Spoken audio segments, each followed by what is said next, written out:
Welcome to Business Smarts Radio with Tom and Dr. Dave, the clean approach to building your successful business.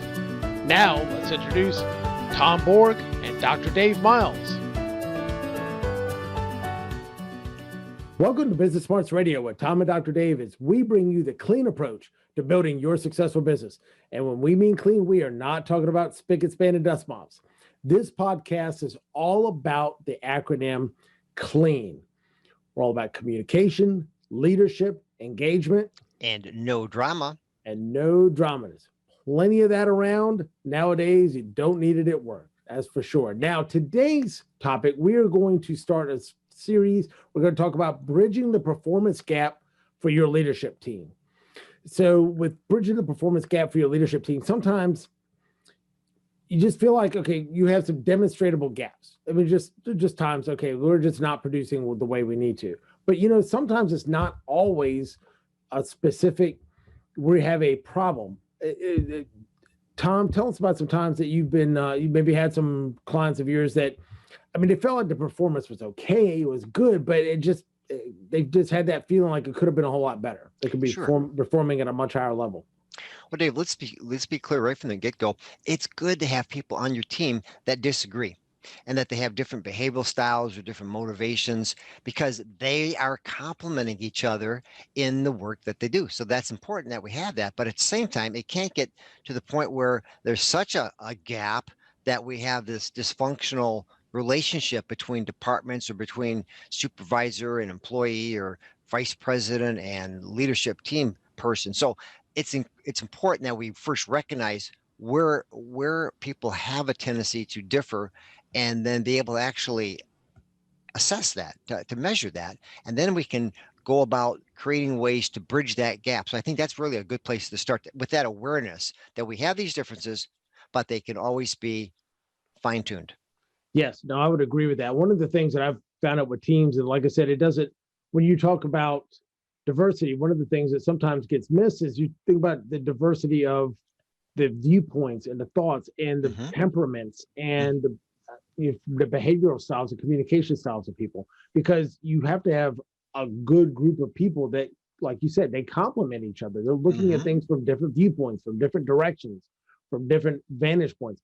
And not that one is good or one is bad. I mean, we're all kind of a combination of different behavioral styles and communication styles, and we all have these things that kind of drive us. But honestly, if everybody's looking at it from the exact same opinion, you know, just such a great chance of dropping into groupthink and having issues where you don't look at competing alternatives, and it ends up causing potential problems and issues. And I mean, obviously, there's some great examples of some of the problems that groupthink has been able to get into that. And when you have a good diverse group of people that are looking at it from that, you're absolutely right. It's a great benefit of the team, and you need that. But you don't need the conflict that can potentially come with that as well. Exactly. I'll give you an example. So one of the boards I was working with, there was one gentleman in particular, very detail-oriented, very, you might say, picky.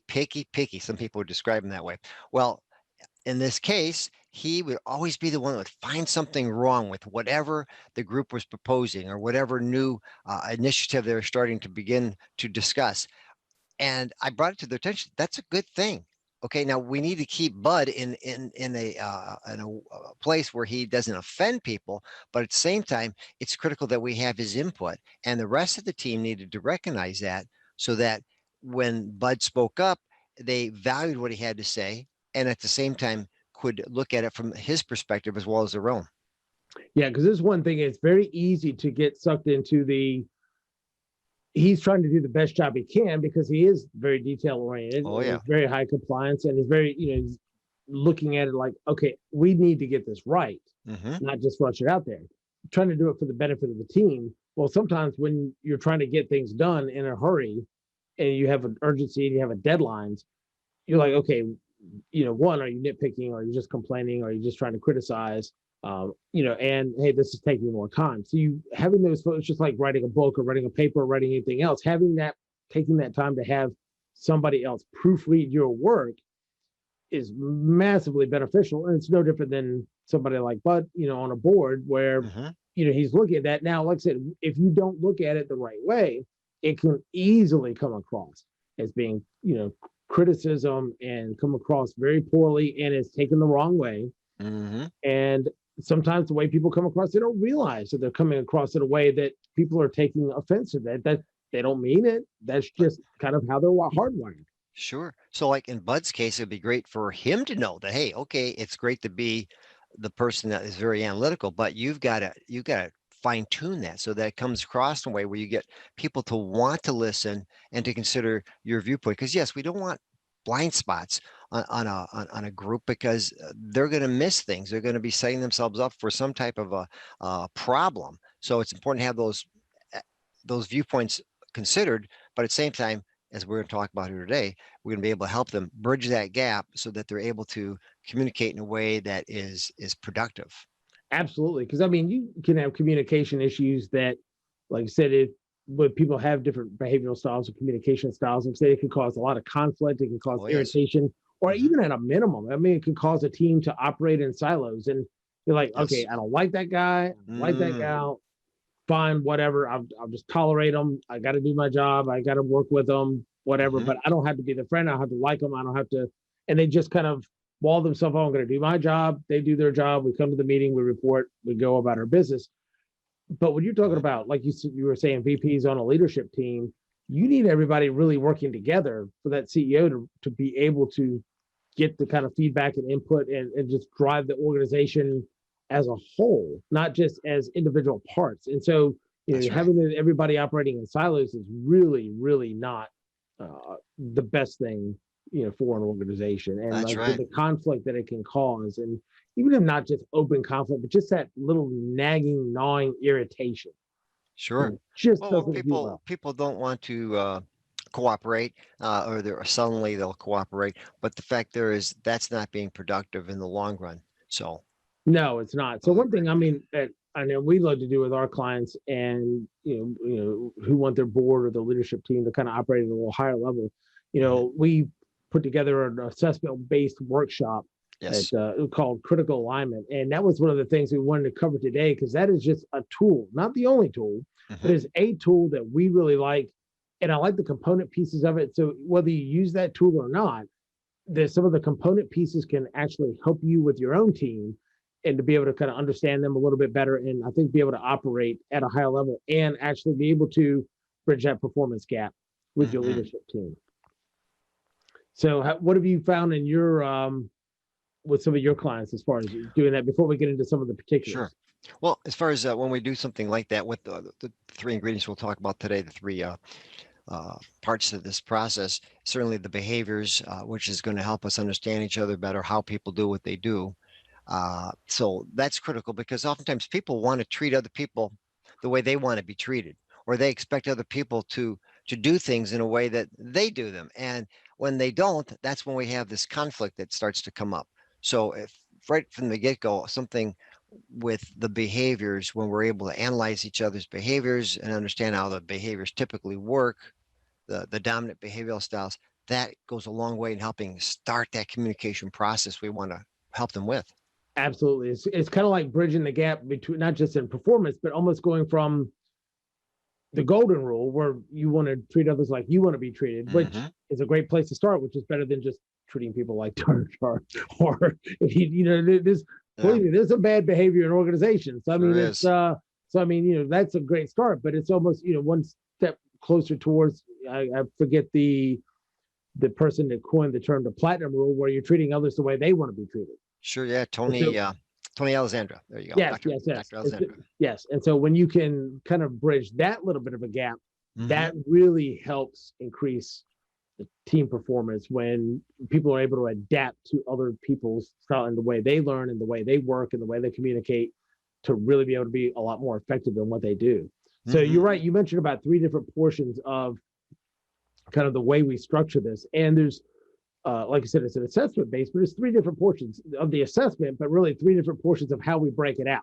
Yes. One, we have a behavioral portion. It's Hmm. kind of like the how we do what we do. We have Hmm. a portion called the driving forces or motivator portion, which really you talk about discovering your why.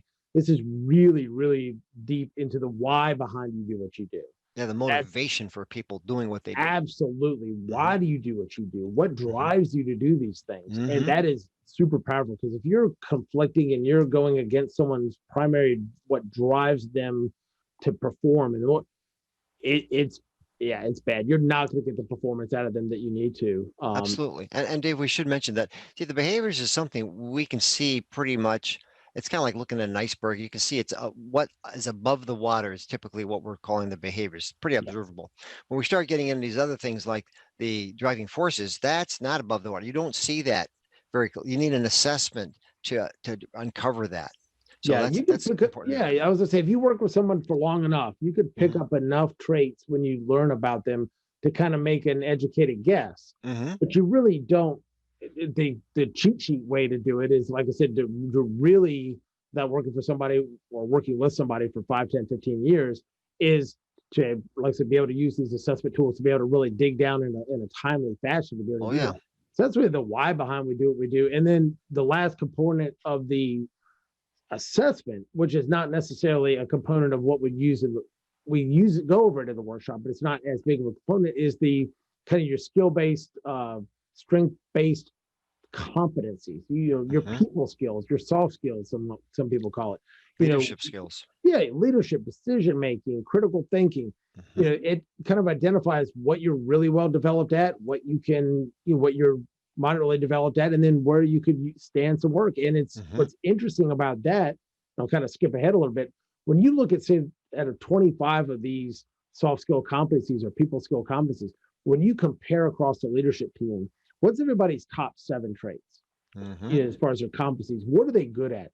Sometimes you would be very surprised to see consistent themes that run through, and it's almost like a thread that runs through the whole team, that you end up Hmm. with a team that's really good at these 2 or 3 things. Hmm. And what is really awesome about that, and it gets me excited, is when the kind of light bulbs come on to people's faces, and they're like, wow, oh, I didn't know that about so and so.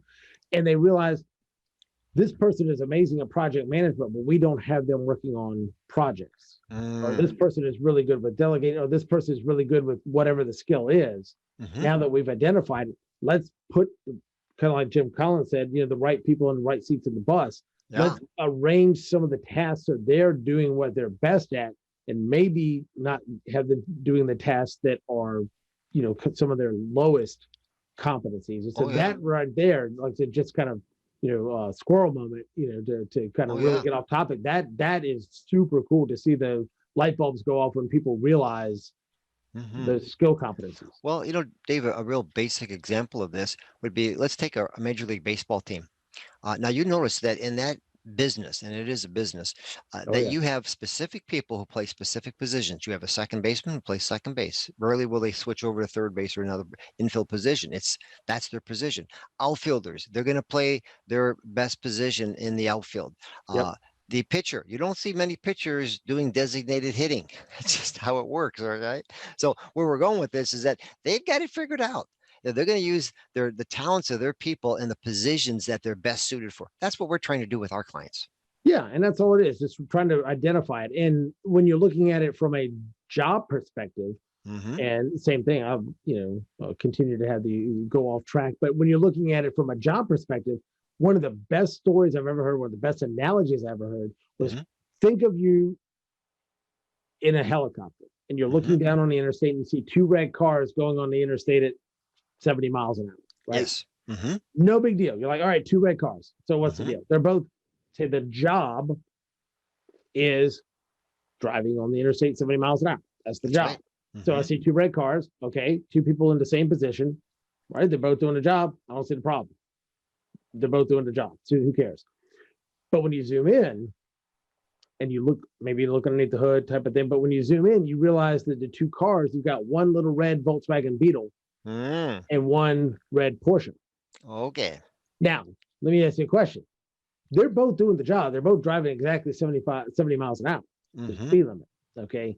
But that little red Volkswagen is screaming. It is taxed and it is at its max. I Hmm. mean, I'm not talking about like a new Volkswagen. I'm talking about the old original, like magnesium block engine Hmm. VWs from back in the day. Yeah, That 70 thing miles an is hour is 10 fast. miles an hour. That thing is screaming. It is barely able to keep up. It is Can't stressed. don't That move. is all it can do, right? Mm-hmm. That Porsche is just not even going to start it. Mm. I mean, it's just chilling. It's like Mm-hmm. 70 is nothing. I could do a buck 40 and on the Autobahn and not even blink. Mm-hmm. And when you're Right. looking at people and their performance in their jobs, like, yeah, two people might be able to do the same job, but is that what they're really best at? Mm-hmm. And how much stress, how much are they having to adapt, and how much stress is it putting on them in those particular jobs? That's right.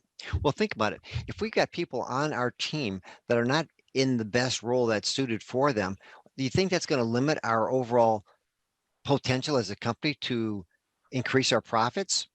Yes. We're Oh, working harder. absolutely. We're working Yeah. harder and we're getting less results with that approach. So, When yes. you want to up it to the next level and Mm-hmm. you've got the same two cars, I'm going to say that the VW doesn't have much more to give. It's Nope. pretty much spent out. You might get it to 75 and it's like, all right, I'm done.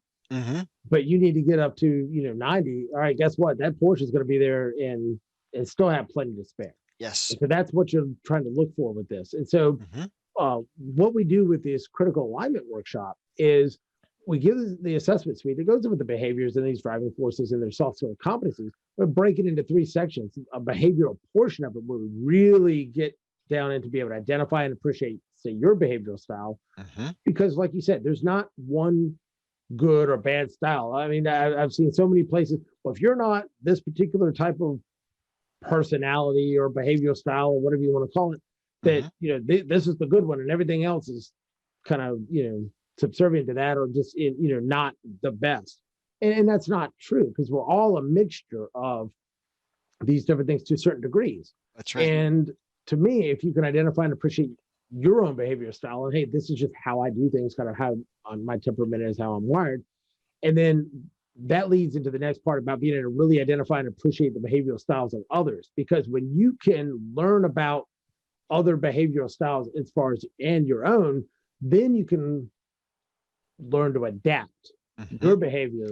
And that's what really creates superior performance. And I'm not talking about being inauthentic, right? I'm just talking about being able to meet them where they're at. That's right. Being empathetic. I mean, think about it, Dave. That makes a great leader, because he or she now recognizes the talents that their people have, the individual people have, and they're able to put them in the positions or to give them the type of assignments that are going to allow them to tap that potential. And it makes the leader look good because they've got people performing at an optimal level.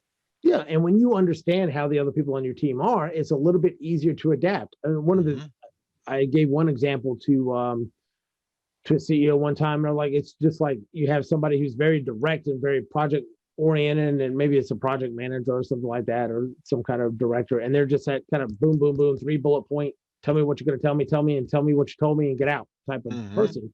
Well, they walk into an office and they just vomit those 3 bullet points onto somebody, boom, boom, boom, real quick, because that's what they are. They're in a hurry. That's just how they think. That's how they are. Yeah. That's just how they communicate. All right. It's not good, not bad. It's just how it is. But then the other person, they take it as, what did I do wrong? Oh my God, he's being mean to me. He's bullying me. And then what happens? I mean, you get in with this HR complaint and it ends up just getting bad. And for what? Just because that's the kind of person that, maybe you need to say, hey, how's the kids' ball game? How's the wife and kids? How's the husband? How's the family? How's what, just, and talk a little bit. What do you think about the game? And just kind of, prep the field a little bit, and just kind of just a few pleasantries to start the conversation. Oh, hey, by the way, I had these couple things I was wondering if you could help me with. Boom, boom, boom. And then leave it at that. So if you know that someone's like that, you can adapt. And kind of like I said, and that you're one way and I'm one way, we can at least meet each other in the middle. That's right. And not have to totally change our behavior, but have enough caring and empathy for somebody to want to meet them at least halfway where they're at. Absolutely. It's kind of like illuminating the room. Everybody is aware, okay, we've got these differences and we're going to be able to communicate because of them. We've got these differences, they're positives, and at the same time, we're aware of them. So it's kind of like illuminating the room and allowing people to see the room as it is, see the people as they are. And as a result, people have an understanding and they're able to move on and communicate and get things done. Right. And sometimes just the awareness for yourself. And wow, I didn't realize how I was coming across to other people. That's not Yes. what I intended. That's not my goal. That's not what I meant. No. But if I'm coming across that way, what can I do to adapt and change so I come across in a way that's not offensive or not, grating or abrasive to other people? Right. So And that's a big one. as we've mentioned before in this program, people don't leave companies. They leave people who they report to, their supervisors, their bosses. So again, this is back to the person that's in charge. When they're aware of how they conduct themselves and how they're able to communicate themselves to their team, they're going to just be that much better of a leader. Exactly. I mean, this is where communication directly impacts your leadership and the engagement. I mean, and all Absolutely. of that just comes together, Hmm. especially with something like this. You So betcha. once we really understand that part of it, and we go deep into that, and they understand, and they can pick up these behavioral cues, the way people talk, ways to communicate, not communicate, which Hmm. sometimes the way not to communicate is way more Yes. important than how what to communicate with. Great They point. understand this, and they start to get that. Then we Hmm. start going into kind of the why behind people do what we do, and really looking at these driving forces. What really gets people out of bed in the morning? What drives them to operate or be the way they are? Hmm. And I mean, we look at how we can identify and kind of appreciate this combination of factors that really create your individual driving Hmm. forces, and understand and manage how the driving forces of others might affect you, might affect the position that they're in, might affect their Hmm. team performance, and then be able to recognize and modify those, blending those forces, and put together some methods that'll, Hmm. limit potential conflicts. That's right. I like to look at these driving forces a little bit like carrots. You know how people want to strive for something, or what motivates them, what makes them want to reach that carrot. What is that carrot? That's what we're identifying with these motivators. For specifically for people have specific motivators that are primary that really motivate them. There's some that are in between that we call situational. Fact is that if we understand that about ourselves and the other people, now we can work together to create the solutions we need to create, understanding why each person wants to contribute to that solution. Right, exactly. And it really comes down to, if you can have people in a position or give them tasks or jobs that really complement what drives them, instead of Yes. because if you have something that goes against that, they're Hmm. only going to do that for a certain period of time. And there That's was a right. couple of examples that we had that we heard from different clients and different folks, and I wanted to throw a couple of examples on there. Hmm. One, let's just say you had somebody who, on a continuum for one of these particular driving forces, you had on one end of the continuum, they have to have the office has to be just so, and they got the feng shui going on, they got the little Hmm. plants and the little fountain thing and the Sure. Yeah. pictures in the window and all that. Hmm. And you put them in that type of environment, man, they're in their happy place. They are Yes. productive, they're good, they're good to go. And there's some people you can literally just give them a laptop, a couple of file cabinets, and a piece of plywood almost, and Hmm. I mean, they have what they need to do the job. And as Hmm. long as they have what they need to do the job, they don't, it doesn't have to be pretty. I got what I need. I'm happy, and I'm good, right? Absolutely. If you can really compartmentalize and go. Well, you take somebody who's that harmonious type of, they just got to have this type of environment. They interview for a job, they just amazing, they great performance. You end up hiring them in, and 6 months later, Hmm. they're just a train wreck. Like, what Hmm. gives? Well, you took this Yeah. person that needs that type of environment and stuck them in a cubicle. That's right. Well, Dave, just to give you an example that one of my clients is working with, they had a person, she was in charge of a team of customer service representatives. Her job was to coordinate, make things happen the way they wanted it to happen. Big bullpen types Yeah. area. That's what she could look up over her cubicle and see everybody and hear all the vibration, the sounds of what was going on. She loved that. She really liked that kind of environment. Well, of course, her office was facing all that. She had a nice window, which she really enjoyed, very harmonious type of a individual. Well, they made changes in the organization. They realigned a few things. She was taken out of that position, put more into a sales coordination position, and they put her down the hall in a room with absolutely no windows. Now, you Mm, think she was a happy camper? Not on your life. yeah. Terrible blunder on the CEO's part to that he didn't understand. He didn't know, and as a result, he created someone. Uh, well, put it this way: the person was no longer as productive as they once were. Yeah. And that's the problem. Is sometimes people just, all right, I'm going to punch the clock. I do what I got to do. I need the job, but I'm just not. driven. I'm not motivated. I don't want to perform at my best because I'm like, this is just, you're just miserable and you That's just right. kind of play the game and do what you got to do. So, I mean, those things, knowing what drives people like that. And then when you realize in your team where those drivers are, you're like, wow, okay, now I understand why Joe does what he does. Now I understand why Brenda does Mm-hmm. what he does. I get it. Yeah. That makes sense. And as Mm-hmm. the executive, you can really, like I said, play with the chess pieces and kind of get, okay, now where could we put people or rearrange some tasks to really capitalize on what they're best at and what they're just enthused and motivated about. And that Yes, goes back to the employee engagement. I mean, if you're giving that's people right. tasks that they're just jazzed about, I mean, Mm-hmm. of course they're going to be a lot more engaged than, like you said, your customer service rep that ended up going into the black hole there, Yeah, with no windows and just in a job that just did not suit her well. that's right. So the things we're talking about here don't cost the company anything, but they pay huge dividends. Just to be able to look at how they've got their team arranged and in terms of what they're required to do or what their job position and allows them to do. If we just kind of take a close look at that, and that's something that we can uncover in this workshop for sure. Oh, Go ahead. absolutely. Well, the third part of the assessment is just like we talked about, that Mm-hmm. what you've done in the past and Yes. where you rank as far as your skill set. And like I said, just going when you look at the third part of the actual workshop, this team debrief or kind of it's almost like a team expert. I mean, it Mm-hmm. really breaks down all these behavioral factors, outlines potential areas for conflict. I mean, you really, I mean, it's all there on the board. You know where your team's at, where they're similar, where they're different, why they do what they do, the different skills, and it's neat to figure the commonalities amongst them. I said, Yes. see where the common threads are, see where the potentials for conflict, and sometimes you realize, wow, now I get why our team isn't performing as well as it could be because of when you break down the different behavioral traits on a graph, you can really see them. It Yes. makes a big difference. I wanted to show a quick example. Say you had a particular team that Mm-hmm. was not performing what you're like, why aren't we getting things done? Why Mm-hmm. aren't they, why are things not getting done how they're supposed to be getting done in the time frame they're getting done? Mm-hmm. And you're like, okay, what gives? Well, what I'm going to pull up behind me is a quick example of the graph of all the behavioral traits for a particular team. Mm-hmm.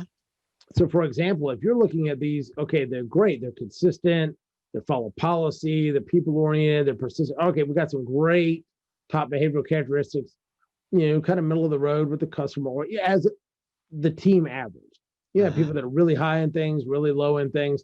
But then when you get to the bottom as a team, as the average, if Mm-hmm. something like competitive, especially sense of urgency, is at the bottom of the list, Mm. well, if your team as a whole doesn't have a sense of urgency, you wonder why things aren't getting done Ah, as yeah. fast as you need them to get done. I mean, they're like, Mm-hmm. man, I'm good, man. Pays good, love the place, things are great.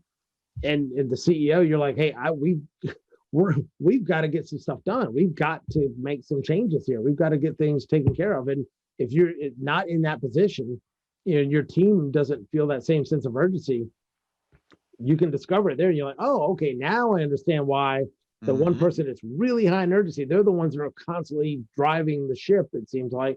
Right. And we're kind of pulling everybody else along. And you can tell those potential areas for conflict where some people are just completely different in certain categories. It's very, very, very eye-opening.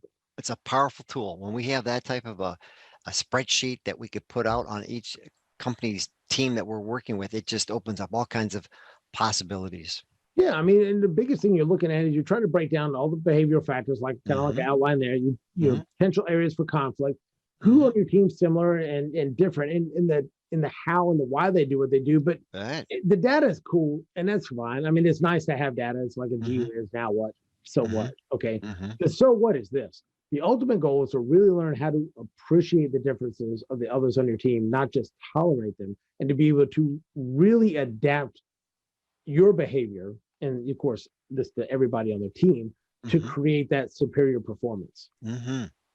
because Exactly. you're gonna communicate better, you're gonna have stronger leadership, you're gonna have better engagement, and you're not gonna have a lot of the, let's say, the HR problems that you potentially could have where people just human nature misunderstand people and come across in a way they don't intend to. not even realizing it. Dave, and it comes back to the bottom line again. When we get all these things in alignment, it is going to have a positive impact on a company's profitability.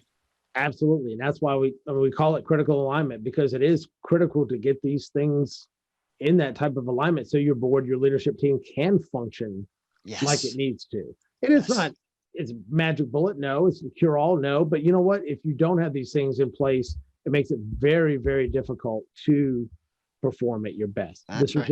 This is just creating the environment to help that Mhm. happen.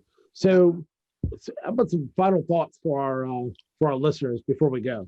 Well, I think one of the keys is that there are tools out there that are available. Dave and I do handle them that'll allow you to have that kind of overview of your organization, the individuals within your organization, and to consider looking at something like that, because it could be a tool that could really move your company up several levels in its performance and its the ability to tap the potential of your people.